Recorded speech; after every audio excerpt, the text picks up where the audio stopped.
This is exactly like turtle position, which I was teaching for SBGU today, and basically what you're doing with your hands is the same thing. So you have to think about it. I have basically 4 zones I'm trying to protect, okay? So if he's behind me, I don't want to let him get underhooks on me. So if he tries to dig a right underhook in, I don't want him to have that. I have to crunch and I have to keep my elbows to my side. Same time, I have to defend my neck. Okay, so you have a kind of a game you have to play here between the two. Now, as he attacks my neck, I can't really defend against his right arm with my right hand very well because my hand faces the other way.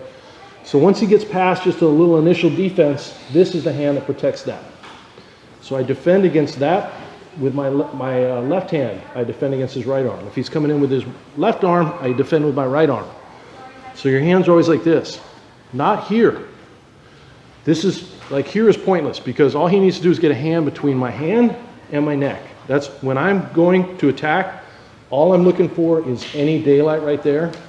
Those fingers are going to slide in, go to attack, right? And then it's done. So this always has to be physically touching your neck. Okay, now go. The other side. But not with that hand, right? So that's your first defense. So he's on my back with hooks.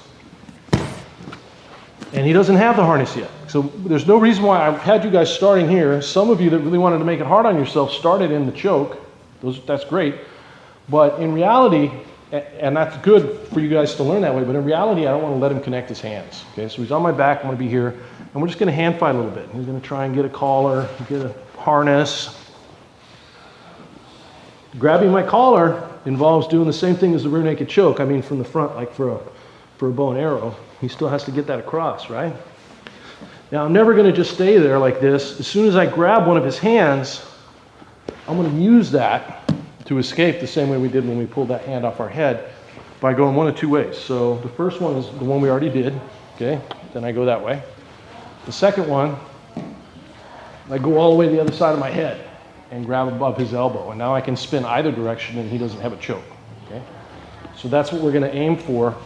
But we begin just by practicing here. So I just want you to get on your partner's back, hand fight from here a little bit, make sure the backs of your hands are physically touching your neck and they're not able to connect their hands together, okay? Try it back and forth, go ahead. Good, okay, look here. We're not talking about arm locks and arm triangles and other things people can do from your back as well, but go ahead and get on my back.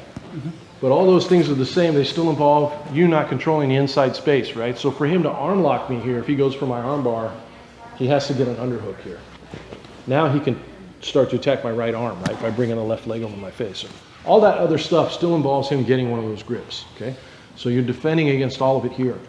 Now we'll just do the next part. So I'm going to defend for a little bit. I'll defend for 10 or 15 seconds, make sure he can't get me. And then as soon as I get a hand, I'm going to wrap it up. And once I grab it, if I just go here, pull your arm out, he'll pull it out pretty quickly. So once I grab it, I kind of crunch into it, pull your arm out.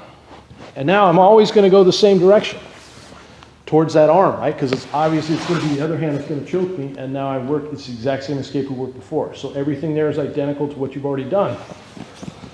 The other one, if you want to practice with it, same thing, defend 10 or 15 seconds. Once you get a hold of an arm, bring it to the other side of your head and pull. And then I'm going to grab above his elbow. Get your arm back. My elbows are close to my body. And now I can go either way.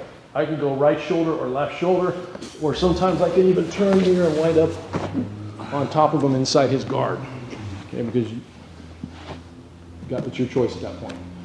Okay, so hand fight, 10 or 15 seconds, underneath, escape, put the arm to the other side of your head and play with that for a minute if you want, okay? Switch on your own, go ahead.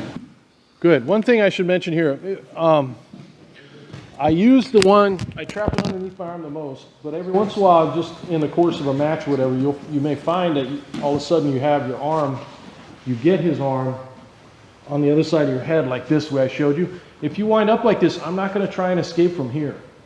He can move his hips left and right? He can attack, he can potentially arm lock this here because I split my own arms. So once you grab this, then the first thing I do, again, I go back and I use my legs, right? Connect myself to the ground and I put weight on him and smash him here. Now it's much harder for him to get an arm lock left or right, and then I can choose which way I go. But once I get that arm, I'm immobilizing him for a second. Thanks for watching.